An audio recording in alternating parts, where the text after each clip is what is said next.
Olá, sejam muito bem-vindos.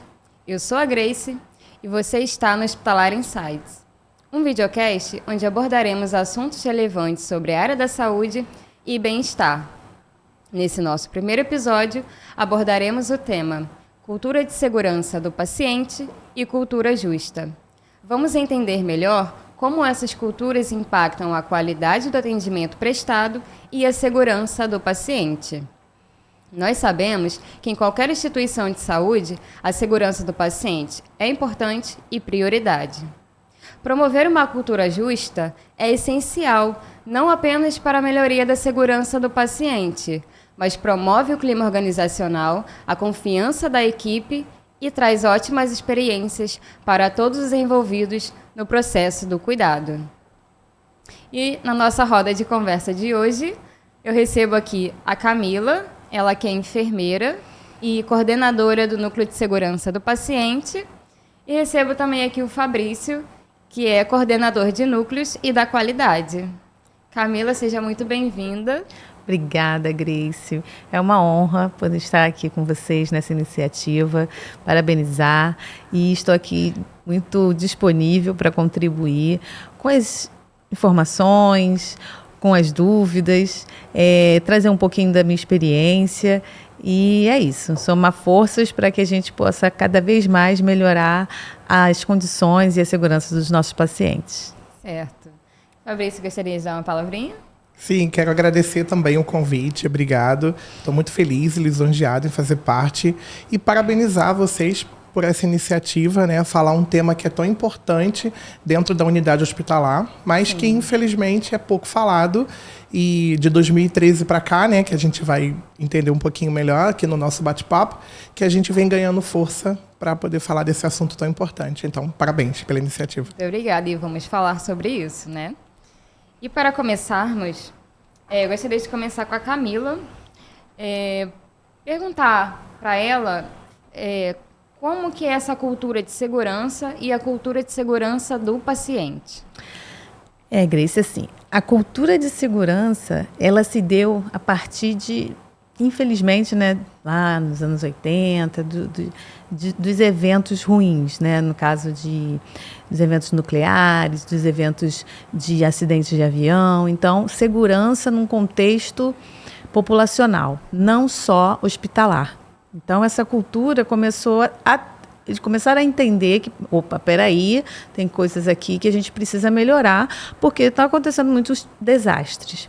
Então, a cultura de segurança começou a se fortalecer diante disso. Estudos, indicadores, enfim, várias vertentes para que aquilo ali melhorasse para a sociedade. Quando a gente fala em cultura de segurança do paciente, aí a gente já vai um pouquinho mais para o âmbito hospitalar. E aí a gente toma como exemplo, né, a aviação, o que eles usaram para melhorar essa segurança, tanto, né, na aviação, quanto para os passageiros, quanto para os funcionários. E aí, quando a gente começa a colocar isso no meio hospitalar, a gente vê que tem como aproveitar isso. E de que forma a gente aproveita isso?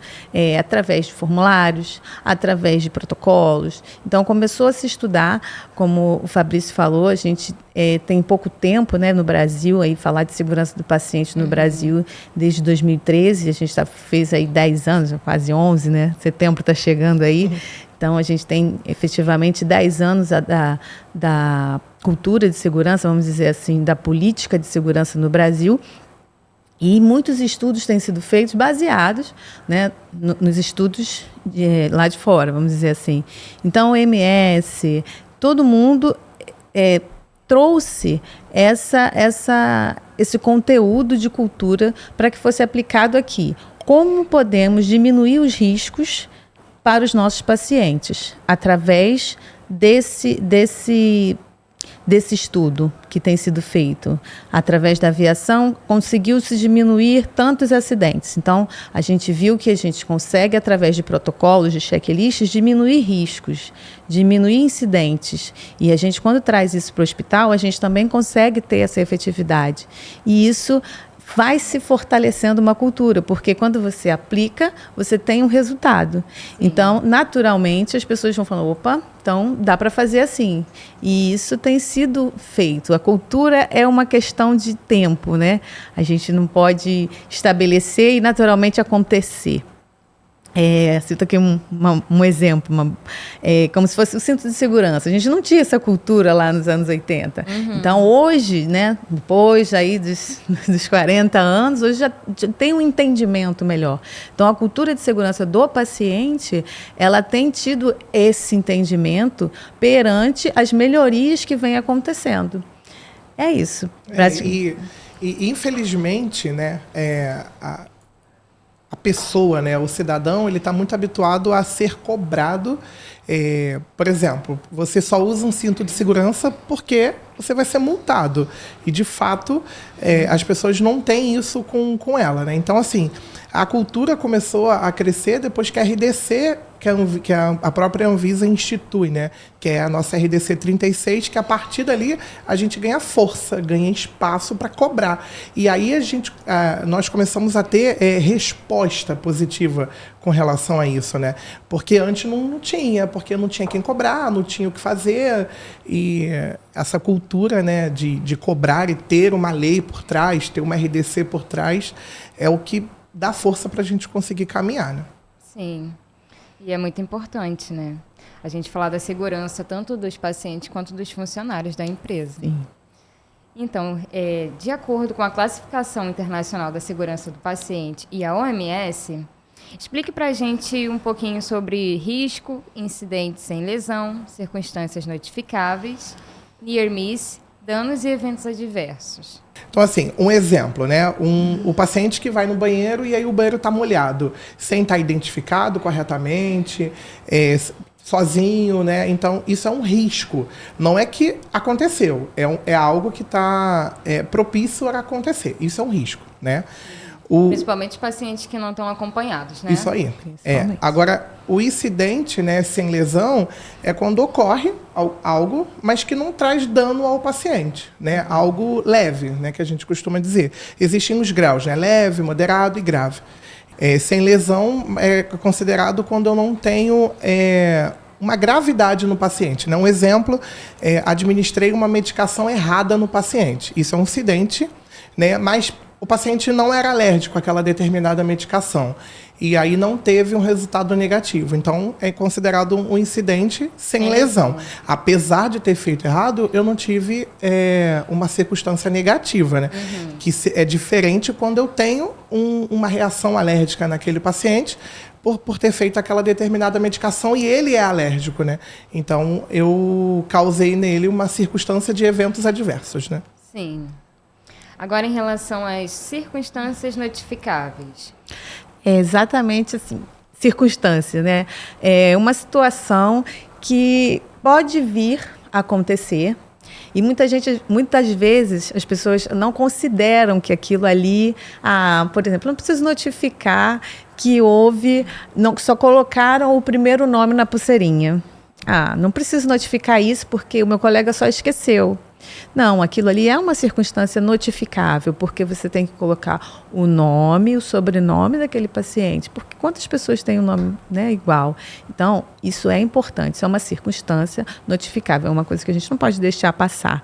Não causou dano, não teve uma falha, né, porque o nome não está errado, mas é uma circunstância que pode levar a um incidente, pode acontecer um risco muito grande através daquela circunstância ali. Sim. Entendeu? O near miss. O near miss é uma quase falha. Vamos dar um exemplo aqui. Mais uma vez, é importante falar que essas definições são determinadas pelo OMS. Então, a quase falha, o near miss, por exemplo, o paciente, o centro cirúrgico chamou a paciente, mas só falou o primeiro nome. E o maqueiro não tem um formulário, ele esqueceu, né? Às vezes até falaram, mas o maqueiro esqueceu. Só lembrou do primeiro nome. Chegou na enfermaria e chamou aquela paciente. No caso, tinham 2 pacientes que iriam para o centro cirúrgico. Aí, não, mas pelo mapa, essa era a primeira. E ele levou a primeira. Só que quando chega no centro cirúrgico, a enfermeira confirma, né? É paciente tal. Aí viu que não era aquela paciente. Então, aconteceu a falha, né? Mas não aconteceu por completo, não foi encaminhada para cirurgia, não houve uma cirurgia errada. Então, é o near miss, né? Uma quase falha que a gente, né, denomina, vamos dizer assim. Poderia ter causado um dano ao paciente por ser o paciente errado, né? Exatamente. Isso mesmo. Mas aí, quando é interrompido, esse processo é interrompido, a gente chama de near miss. Fosse uma medicação, como o Fabrício falou. Eu cheguei com a medicação, mas na hora de confirmar o rótulo, eu vi que não era para aquele paciente, era para o outro leito. Então, eu bloqueei aquele processo de falha. Então, a gente chama de near miss. Você observa que todas essas nomenclaturas estão ligadas, né? Sim. Elas são bem próximas, são bem parecidas.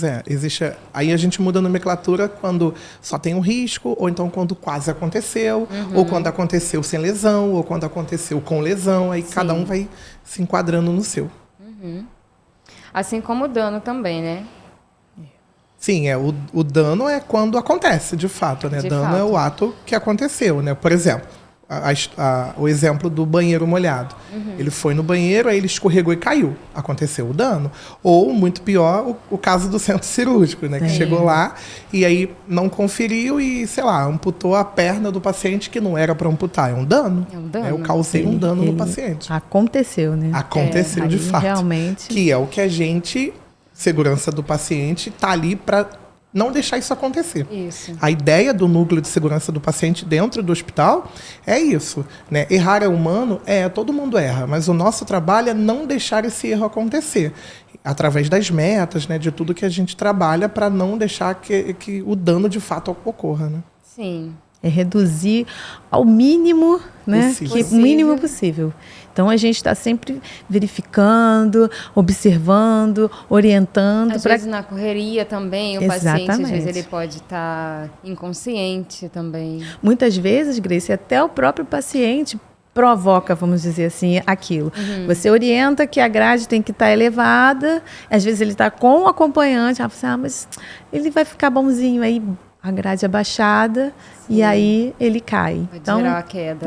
Exatamente. Então, a gente tenta o máximo. Então, por isso, equipamentos, orientações, aulas, treinamentos, para a gente reduzir, porque é uma questão comum. Ele falou, errar é humano. E, assim, o próprio paciente, ele tem sua vontade, ele tem sua vivência, e ele está no meio hospitalar, aquilo ali não é a casa dele, né? Então, às vezes, ele tem uma consciência de noite que ele está na casa dele, né? E não está. Então, isso pode acontecer. Então, a gente tem que reduzir o máximo. E essa cultura de errar é humano, pra gente, né? Eu até citei isso, mas pra gente isso não existe, não pode, de forma alguma, porque um erro pode ser fatal. Sim. Né? E o paciente que está ali, ele é o amor de alguém, né? Alguém está lá fora chorando por ele. E aí, imagina, por causa de uma medicação que foi feita errada, o paciente vem a um choque e morre. Olha o problema, né? Vem a óbito. Então, o nosso papel, o nosso trabalho é esse, é evitar para que essas coisas não ocorram.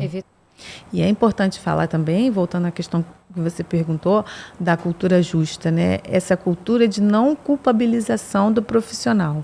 Porque o profissional, enfim, tem vários casos, se você jogar no YouTube, tem gente que realmente fica deprimido, porque as pessoas entendem que aquilo ali foi um erro que provocou, lógico, um dano no amor de alguém, né, no familiar. Mas e aquele profissional? Quais são as condições que ele foi colocado ali? Né? Será que foi uma falha? Será que foi um processo? E a gente avalia justamente esse processo para minimizar. Então, a organização, a questão organizacional de um setor. Então, isso reduz o risco. A questão de prover uma equipe bem detalhada, sabendo cada um o que tem que fazer, a hora que tem que fazer, isso tudo diminui o risco. Né? Você entender que a sua equipe, às vezes, tem um que não está estressado naquele dia, então você não coloca ele com aquele paciente que exige mais cuidado. Então, são observações que fazem a diferença, entendeu? Tá. E a gente não tem que esclarecer que, falando de cultura justa, que aquilo ali não é para punir ninguém. As pessoas, às vezes, têm medo de falar assim, então vai punir e vai mandar embora. Às vezes, né, a gente de hospital público, né? Então, às vezes tem um pouco mais de relaxamento, vamos dizer assim, de tranquilidade. Relaxamento de tranquilidade, fala assim, se eu Depende errar... do hospital. Se eu errar, eu não vou ser mandado embora, mas independente disso, não é o ser mandado embora, é o risco, ao problema que você pode causar para o paciente. Então, esclarecer isso tudo é fortalecer essa cultura que a pessoa tem que falar, olha, eu errei, mas o que eu posso fazer para consertar?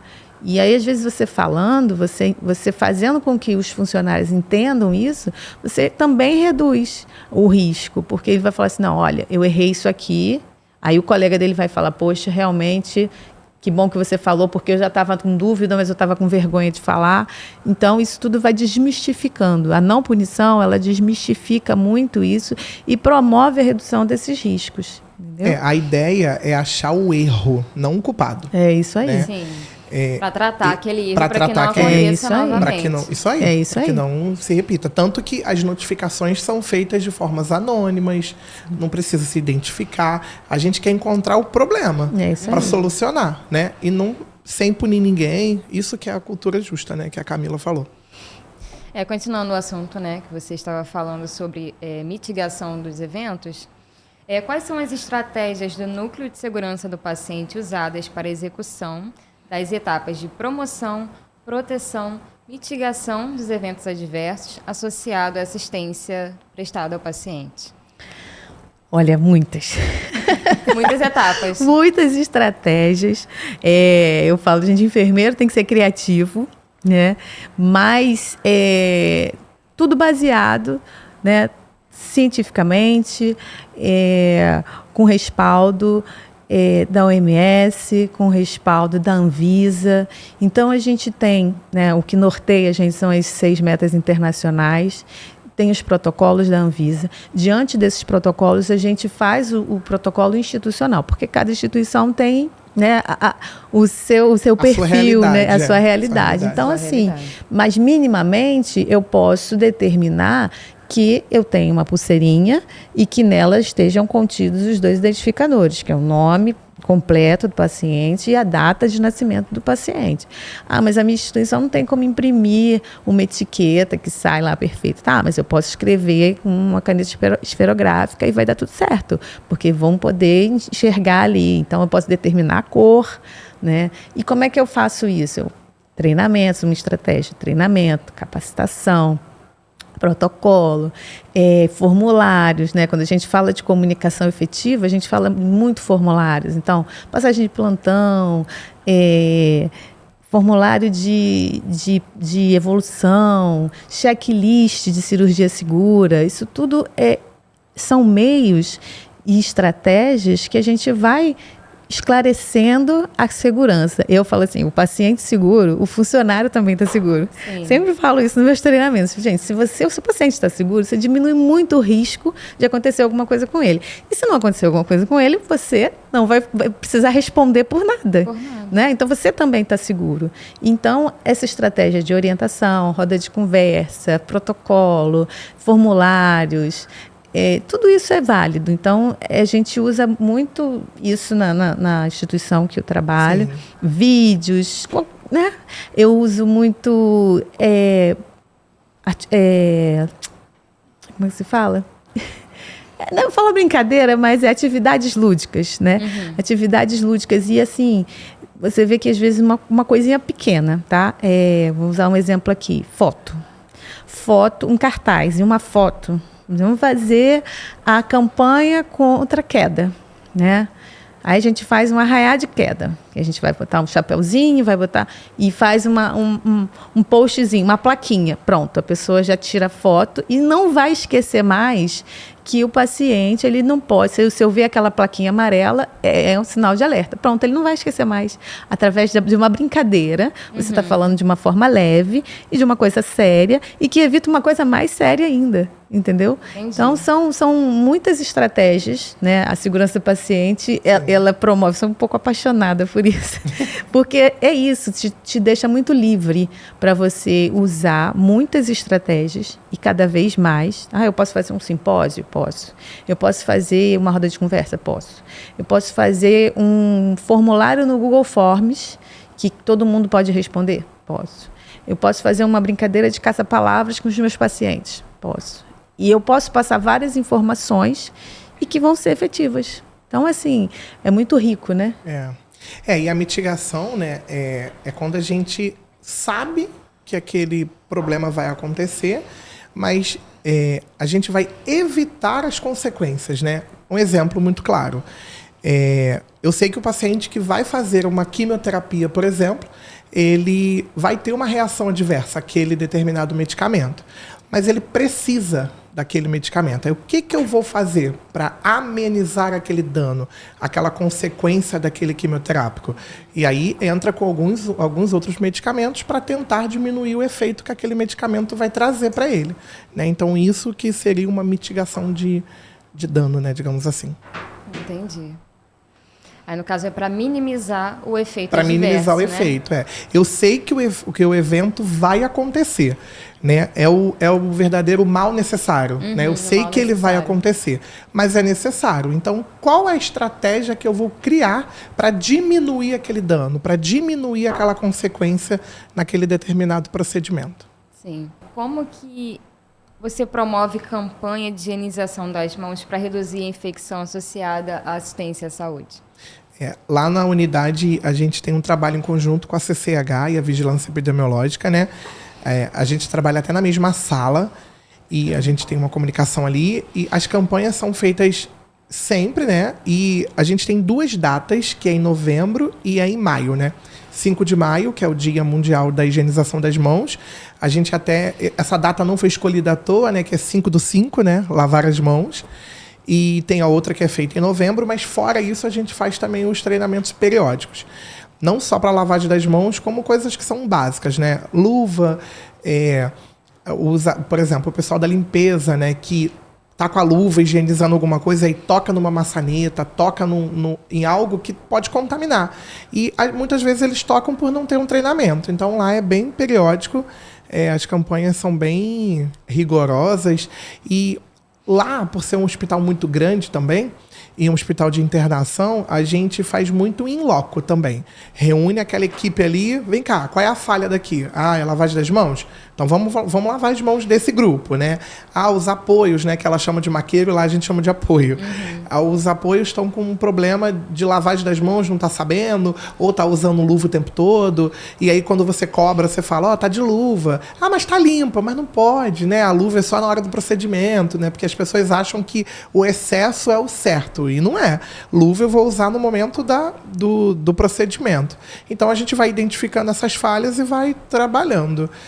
Faz evento, faz Dia dos Pais, aí pega um tema, Semana da Enfermagem, né, geralmente, que é bem enfatizado, aí escolhe vários temas que estão com déficit e treina todo mundo. É isso. A questão da higienização das mãos, o Covid ajudou muito, né? Sim. Apesar de triste, né? Como é que foi na época da Covid? Foi um pouco assustador. Eu comecei justamente quando lockdown. Eu voltei na Covid. Eu tinha me afastado, só dava aula e aí a Covid falou, volta. Como a Camila assume o núcleo de segurança do paciente, aí eu fui, fiz um monte de cartazinho e tal, folder que eu ia, né? Tava começando ali e tal. Falei, lockdown. Eu falei, oi? Como é que faz? Você é maluca de ficar na frente do hospital? Porque eu fui pro hall do hospital, montei um painel e ficava entregando folder falando de segurança do paciente. Camila, não pode, tem que botar máscara, tem que botar luva. Aí as pessoas queriam andar de luva em tudo que é lugar. Então, assim, fazer essa campanha, falar de higienização das mãos, desmistificar isso, que muitas pessoas acham que é só lavar com água e sabão e não quero usar o álcool gel porque não vai funcionar, minha mão vai ficar grudenta. E hoje a gente já tem estudos que sim, o álcool é às vezes até mais efetivo porque você consegue fazer em qualquer lugar, você às vezes não tem uma pia para lavar as mãos. Então, é importante falar todo ano. A gente citou as datas, é importante falar todo ano, porque o ser humano, vamos dizer assim, ele cai, né, relaxa. O Covid passou, todo mundo falou que nunca mais ia deixar de lavar a mão e muita gente não lava, né? Muita gente esquece, fala assim, não, já lavei, tá tranquilo, não, agora já passou. Mas, assim, tem inúmeros outros riscos. Então, é importante, né? A OMS, ela sempre reforça, a gente não pode deixar de fazer as campanhas nas datas, né? E fora delas também, e abordar todas as equipes, inclusive os administrativos que mexem nos prontuários. Sim. Né? É importante falar disso para eles, é importante falar com o maqueiro, é importante falar com os acompanhantes, é importante disponibilizar os dispensers de álcool, saber se o material está sendo fornecido adequadamente para que aquela higienização seja bem feita. É importante colocar as figurinhas de como lavar a mão, porque não sabia que tinha que fazer esse passo a passo todo, né? Eu achei que era só assim, estava bom, não. Aí você explica. Esse ano foi isso.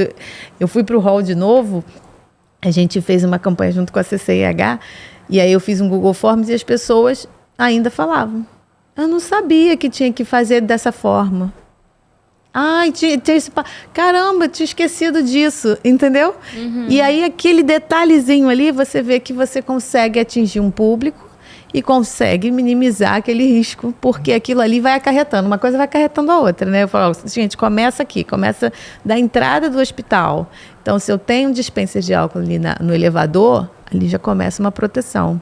Então, falar desse assunto é muito importante, porque é a barreira primordial para a redução de infecção hospitalar, né? Então, lavagem das mãos é fundamental. A Covid foi algo ruim para todo mundo, né? Mas para a gente, a parte educacional foi muito bom. Hoje, as pessoas, por exemplo, agora há pouco tempo a OMS liberou o uso de máscara dentro das unidades, não precisa mais. E eles continuam usando, mesmo você orientando, não precisa mais. Mas eu posso usar? Pode, não tem problema não, fica de máscara. Mas não precisa, então eles mesmos já... Aí acaba vindo o excesso, né? Todo mundo de luva, todo mundo de máscara. Ninguém quer tirar máscara, touca, enfim... Então, para a gente, valeu muito para a população, né? As pessoas descobriram a importância de lavar as mãos. Lavar as mãos salva uma vida, né? Já era importante. Já era. A pandemia trouxe maior ainda essa importância. Isso aí. Tornou evidente que assim, aquilo ali vai reduzir muito, vai proteger a sua vida e a vida de muitas pessoas. Então, precisa ser falado sempre para as pessoas não esquecerem, não cair no esquecimento. Até porque na pandemia o risco não estava só no hospital. Não. Né? Então, não, estava em tudo, Tudo. Porque, e tem isso, né? As pessoas tinham muito isso. O hospital está contaminado. E isso. Eu não. Então, assim, aqui fora tá tudo bem.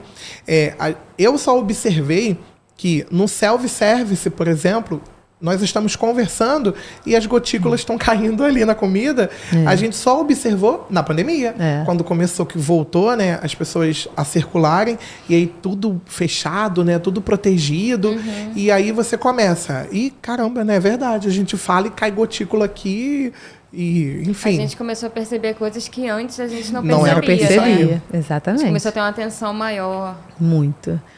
Foi assim, foi trágico, mas trouxe esse benefício, né? Trouxe essa visão e essa importância de cuidado não só do pessoal que é profissional de saúde, né? É para todos. Para todos.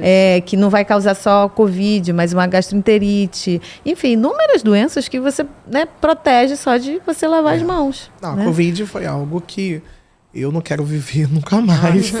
Eu bati o recorde, tive 3. Quando eu dava aula que eu ia falar sobre a diferença de surto para não sei o que, e pandemia, eu sempre falava, pandemia se preocupa não que vocês nunca vão ver. Agora e aí veio uma pandemia. E assim, hoje, até o contrário. Nunca espera, né? Não. Nunca espera. Como que... E a quantidade de pessoas, né? Eu perdi muitos colegas profissionais da saúde, muitos pacientes, enfim, crianças. Foi muito triste. Foi difícil. Você quando perde um paciente, num caso normal, sem ser da pandemia Covid, o hospital, a equipe já sente. Imagine na pandemia que eram É porque era um assunto, né, que você não tinha domínio, né? Ninguém sabia como abordar, então você tinha que trocar a roda com o carro andando, né? Você, aí não, agora tem que fazer isso, não, agora bota a luva, não, agora bota a máscara, não, a máscara tem que ser de pano, não, agora tem que ser de...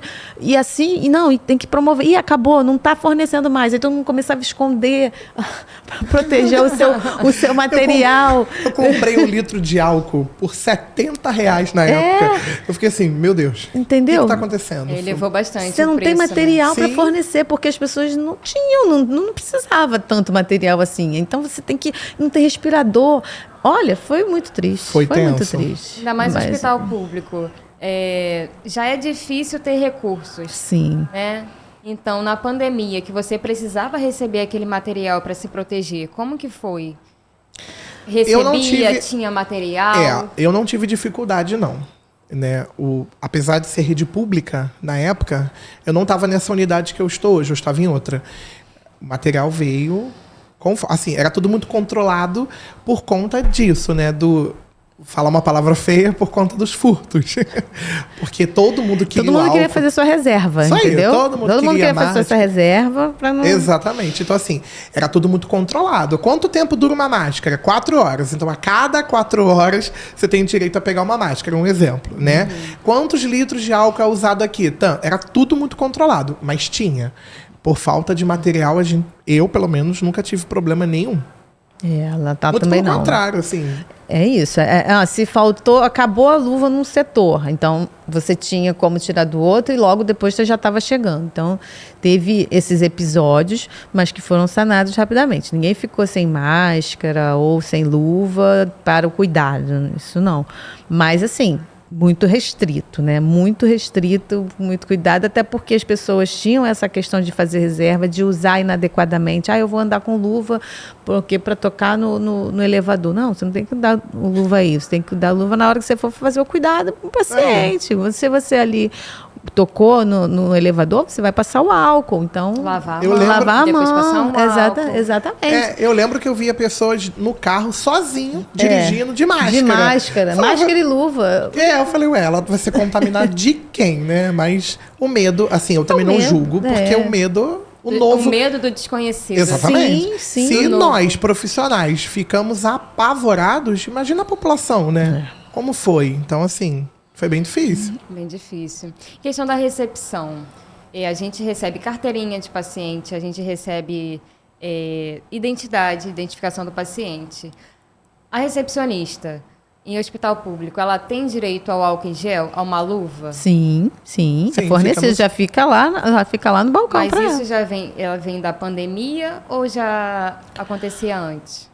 Melhorou na pandemia. Porque o hospital público não tinha, na parte da recepção. Mas hospitais particulares, alguns tinham. Deixavam um vidrinho de álcool para...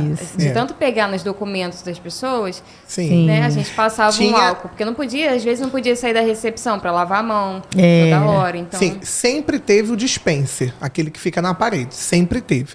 Esse do balcão, isso foi melhorando na pandemia. Mas no setor sempre teve. Com relação à segurança do paciente, né, as metas, tem que ter. Então, isso tinha. Agora, aquilo também. Será que o dispenser tinha o álcool? Tinha o dispenser, mas será que tinha o álcool? Não sei, porque eu não trabalhei nessa época, nessas unidades que eu estou hoje, né?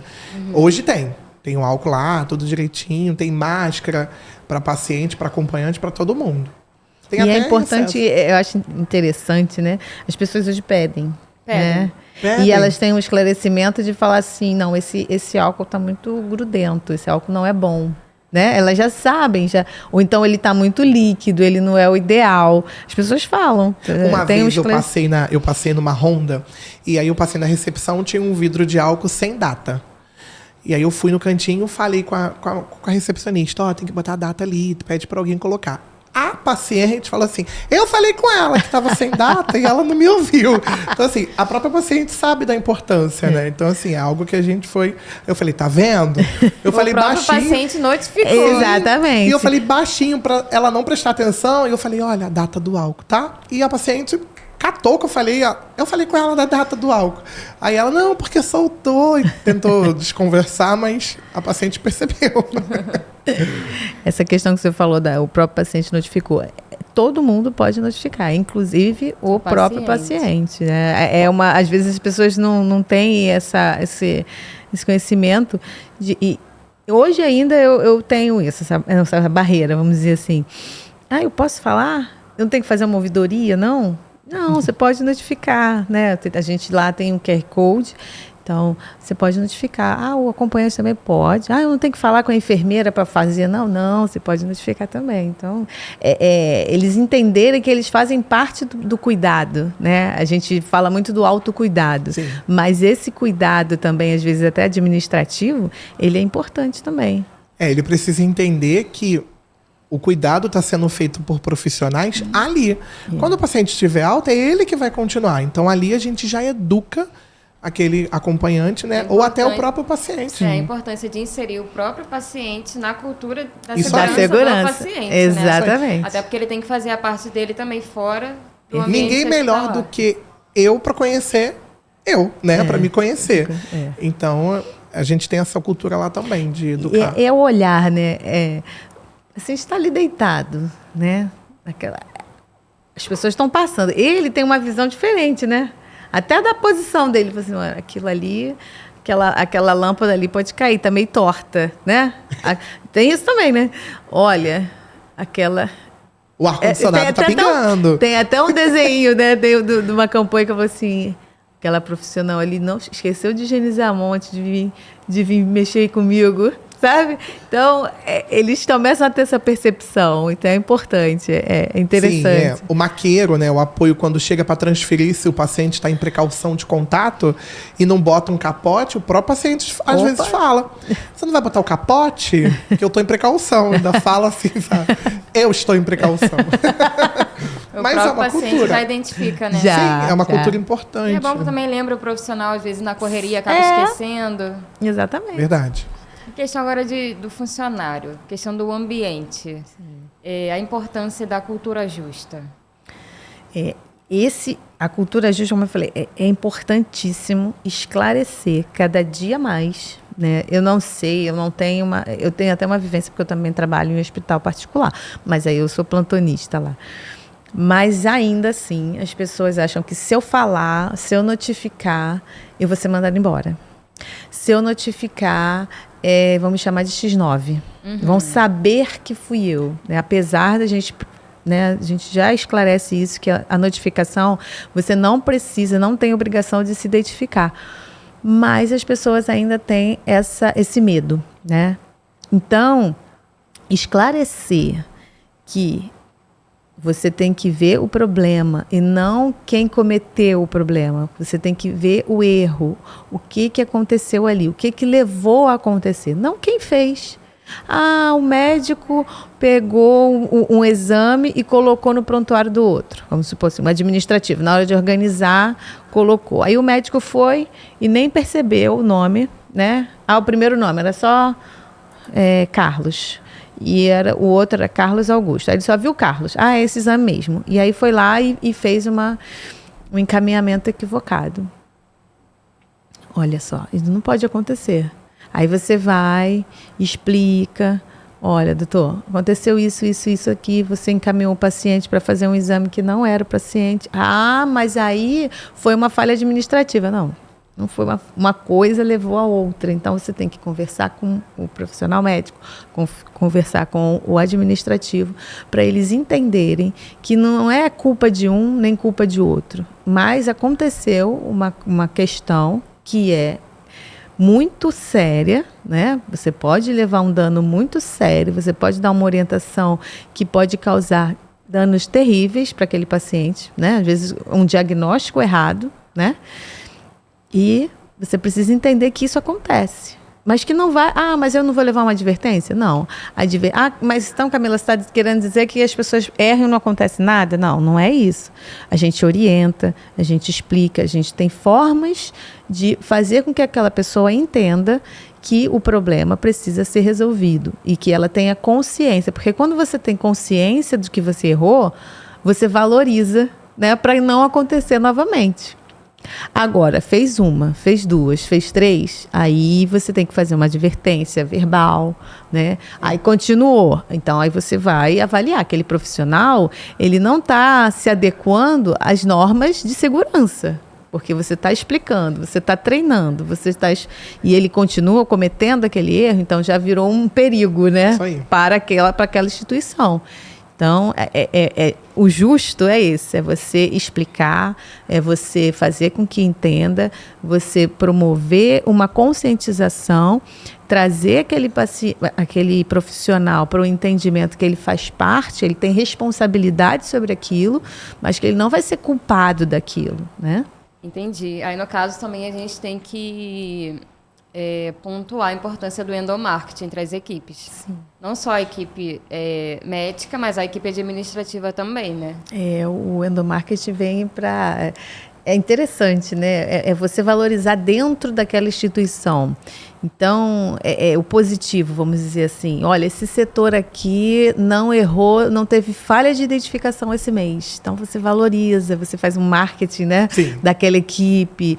E isso fortalece. Ninguém quer ficar no último lugar. Todo mundo quer ficar no primeiro lugar. Você faz uma ronda e encontra tudo conforme. Parabéns para o plantão de sábado. Fizemos uma ronda e está tudo dentro da conformidade. Parabéns. Quem não gosta, né, de receber um elogio? Como eu falei lá no início, a foto, né? A gente tem uma TV no hall, e aí quando faz a campanha, você, minha foto não apareceu. Ou então, você viu minha foto? Eu quero participar. Quanto que vai ter outra campanha? Porque eu quero aparecer na televisão. Então, é um marketing interno, né? O endomarketing que valoriza muito, que fortalece muito essa cultura, porque naturalmente as pessoas querem aparecer de uma forma positiva, né? Dizer que eu sempre faço essa plaquinha, né? Eu faço parte da segurança do paciente. Eu valorizo o paciente. Então, a pessoa fica um super-herói da segurança. Então, é muito bom esse marketing, né? Ele valoriza muito, ele favorece muito tanto o cuidado para o paciente e a valorização do profissional. A gente hoje tem um sentimento, né, de desvalorização, vamos dizer assim, dos profissionais. A enfermagem não é valorizada, ou o serviço social não é visto, ninguém liga para a nutrição. Então, quando você faz um dia da nutricionista, quando você faz alguma questão no refeitório... Uma coisa que é simples, né? Simples. Mas... Vamos botar uma faixa, um papel na parede. Dia do nutricionista. Pronto. Eles já ficam felizes. E é bom, né? Quem não gosta, né? É valorizado. A nossa campanha Dor no Zero lá no hospital, eu montei assim, um profissional de cada área, médico, enfermeiro, físio, apoio, e juntamos 6 pessoas e eles fazem a mãozinha assim, fizemos uma foto e rodou pelo hospital inteiro. Isso chegou até fora do hospital e eles ficaram assim, sabe? Como a gente está se sentindo hoje, assim, no programa do Jô, sabe? Assim, eles ficaram muito felizes. Isso é muito bom. A valorização do profissional é muito importante. É essencial para a motivação dele, né? Para ele trabalhar melhor. Essencial. Com satisfação. Sim. Exatamente isso. A gente vive num meio de doença, né? Da pessoa estar afastada de casa, da pessoa estar com medo. Então, é um ambiente que você tem que promover, de alguma forma, um conforto. Uma segurança psicológica também. Exatamente. Então, assim, como é que o profissional como é que ele pode se sentir bem diante disso tudo? O que a gente pode fazer para ajudá-lo, né? Então, pequenas coisas, você promove isso e tem um efeito muito positivo, né? O nosso Setembro Amarelo, né, que fala sobre o mês da prevenção do suicídio, né? Ano passado a gente fez e esse ano vai fazer igual. A gente fez uma roda de conversa e aí pegamos uma pessoa que seria o palestrante e o tema dele é: quem é você? E cada um falou quem é você. E assim, muitas histórias. E eles puderam falar quem eles são. E choros, né, risadas. E isso é bom, porque às vezes o profissional não tem a oportunidade de dizer quem ele é. E você chegar, né, você que é gestor, coordenador, e aí você chegar no setor e: bom dia, tá tudo bem? Sua família tá bem? Isso já muda o dia daquele profissional totalmente. Eu né? escuto muito isso, assim, eu passo mais tempo dentro do hospital do que com a minha família. Então, assim, aqui é como se fosse uma família. Então, você ter esse momento de... É um reality. De poder ouvir o seu colega de trabalho, de você poder entender que ele, naquele momento, precisa ir almoçar primeiro, que ele precisa sair para dar um telefonema, que ele precisa para ir descansar no primeiro horário, vamos dizer assim. Tudo isso é uma valorização. Entendeu? Então, é importantíssimo. Pequenas ações promovem grandes efeitos. Sim, verdade.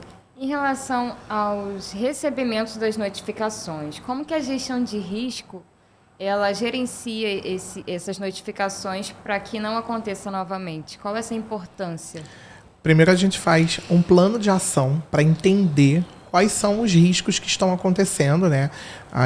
O que está ali, né? Primeiro a gente estuda, faz um plano de ação. E aí depois a gente coloca em ação, através de treinamentos, palestras, conversas, o treinamento em loco, para entender de fato o que está acontecendo e tentar corrigir. A melhor forma, ou o melhor falando, no meu ver, a única forma de corrigir o problema é treinando, é capacitando. Porque às vezes aquele profissional está errando, mas ele está errando sem saber. Né? E o erro está persistindo, e se você não corrigir, não educar, não ensinar, você vai continuar naquele erro. E muitas pessoas acham assim, mas ela é enfermeira, ela fez faculdade, ela é técnica, ela fez um curso, mas às vezes ela não sabe, às vezes não sabe aquilo dali, você tem que treinar para que aquele erro não ocorra. Então a ideia é essa, é pegar aquela notificação, entender o que está acontecendo, fazer o plano de ação e treinar. Não precisa expor ninguém, não precisa prejudicar ninguém, não precisa mandar ninguém embora, nada disso.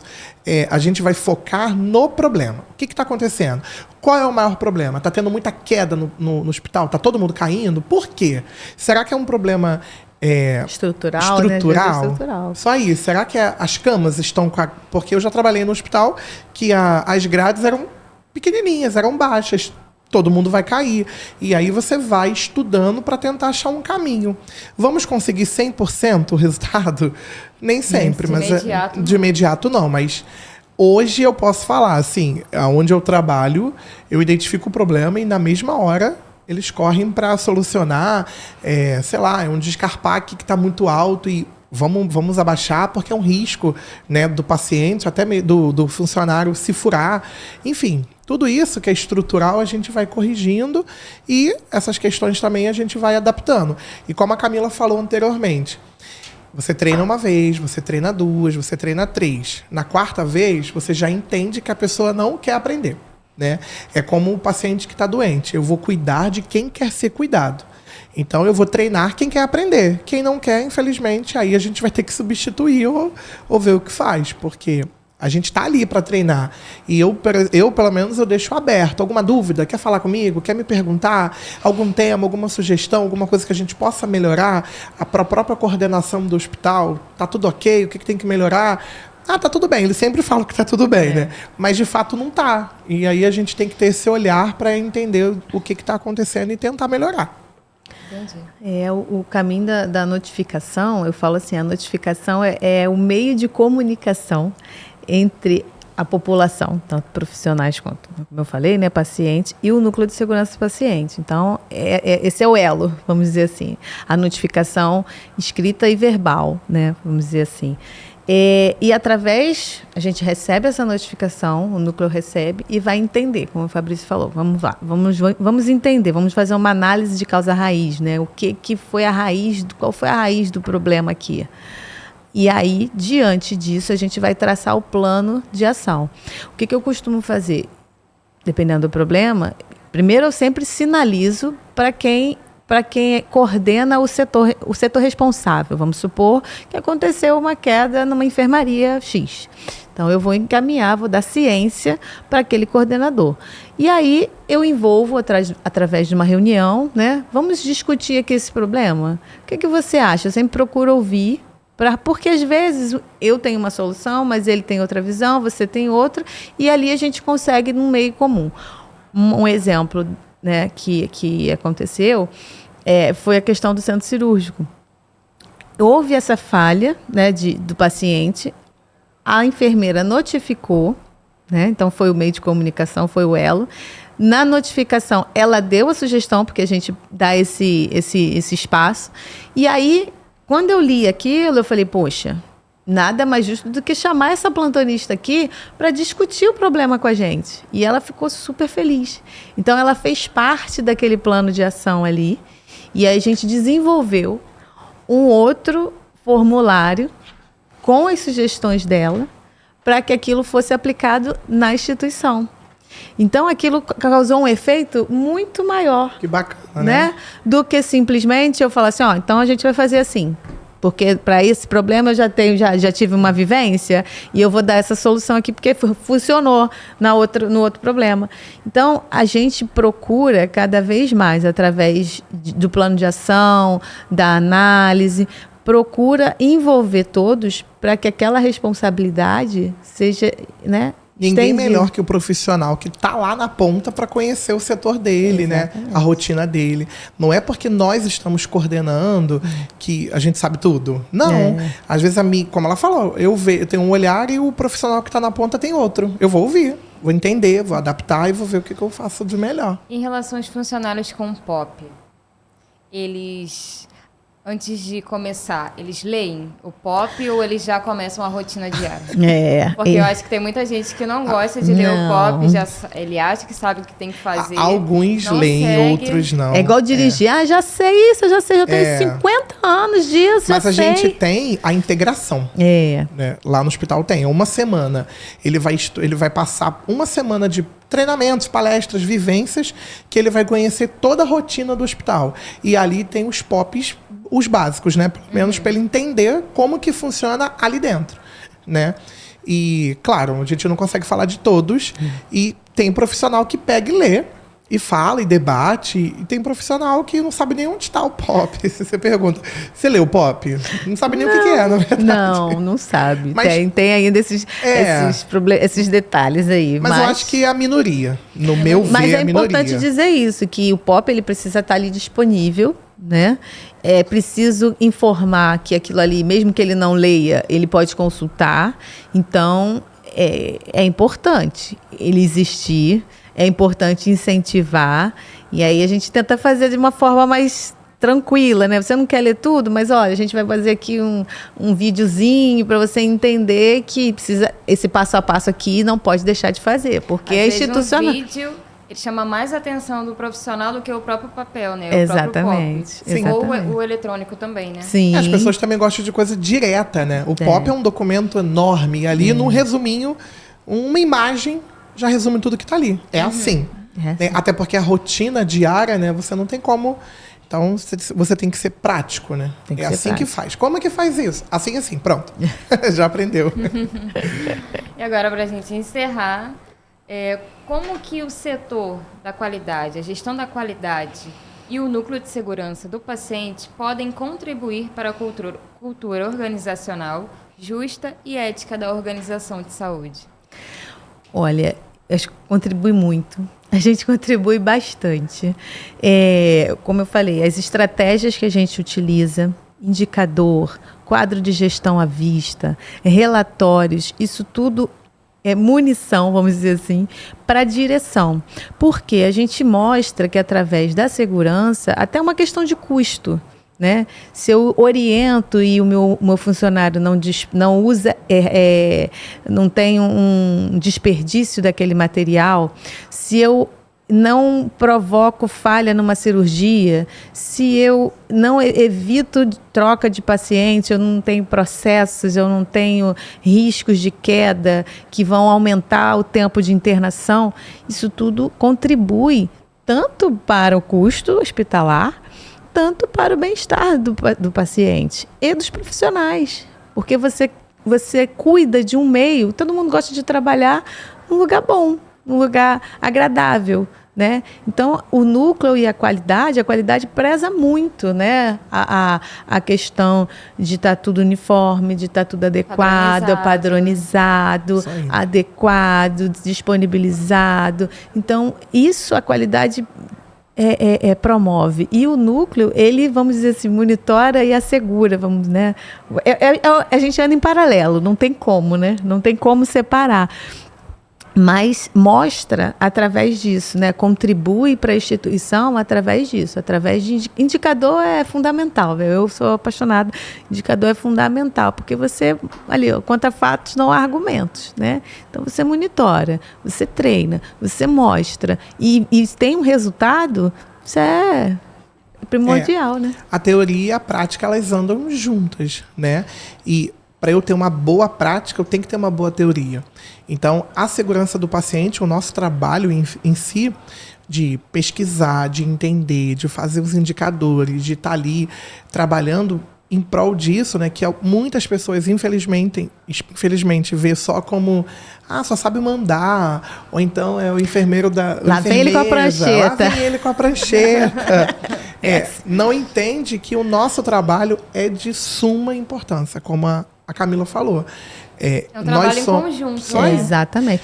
Porque quem vê de fora, né? Quem vê de fora, é muito do bombeiro nisso, né? Quem vê a cena de fora vê diferente. Sim. Eu estou ali trabalhando, cuidando do paciente, eu não estou vendo que às vezes está desorganizado, né? O carrinho não tem a prancha ali atrás. E eu chego fazendo esse monitoramento, eu estou contribuindo para aquela segurança, para aquele bem-estar ali do profissional, do setor e do paciente, lógico. Então, sim, é diferente, né? Eu não estou ali fiscalizando só para falar mal de ninguém, eu estou ali promovendo o bem-estar para eles. A gente nem usa essa palavra, né? Fiscalização. Vou fazer uma ronda. Tô rodando. Muita gente ainda entende assim, né? Lá vem ela olhar, gente. Lá vem ele olhar. Com a prancheta. Vê se tá tudo certo aí, porque... já fica assim, olha o descarpaque, olha isso, olha aquilo. Falei nada, só vim dar doce para vocês, aí dá uma ficada assim. Mas assim, eles recebem sempre bem, porque é isso. Ele vê que no final é para melhor, é para melhoria, com certeza. Verdade. Com certeza. Eu gostaria de agradecer, então, vocês, nossos convidados de hoje. Já acabou. Foi maravilhoso. Tá? Camila e Fabrício, muito obrigada por compartilhar as experiências de vocês, os insights de vocês. E eu acredito que foi uma conversa bem enriquecedora. Os profissionais de saúde, para quem estuda também, os graduandos na área da saúde.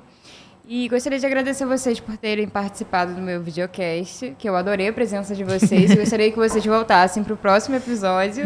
Obrigada. Volto sim. Com certeza. Eu já estou aqui. Você tem algum recado para passar? Eu queria deixar o recado para todo mundo que vá assistir. Estudem bastante.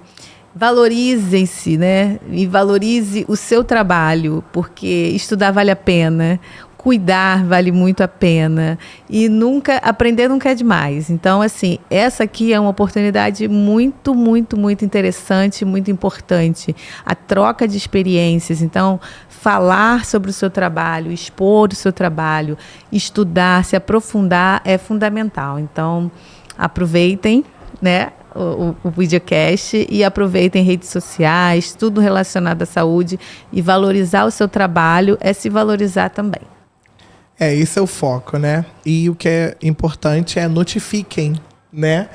Porque sem a comunicação deles, a gente não consegue caminhar, né? O hospital silencioso é pior do que um hospital com problemas, porque os problemas a gente vai corrigir. Um hospital silencioso entende que ninguém está notificando e é muito pior. Né? Exatamente.